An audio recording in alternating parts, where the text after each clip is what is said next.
Hi ligayas! For today's video, samahan nyo kami sa aming biglaang gala with the family.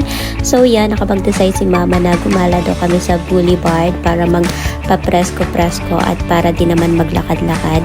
At ang sabi ni papa, walang magtuturo-turo at walang magbibili kasi wala akong pera. Pero ayun, ang dami naming kinain. Kinain namin lahat ng sinabi naming walang bibili. Shoutout at Monique and Sir Rene sa masarap nilang tinda.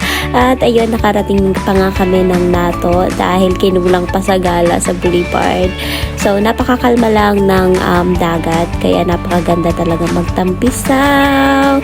Kung pwede nga lang maligo, naligo na kami. At ayan nga si JD gusto niyang maligo. Pero bawal kasi bawal.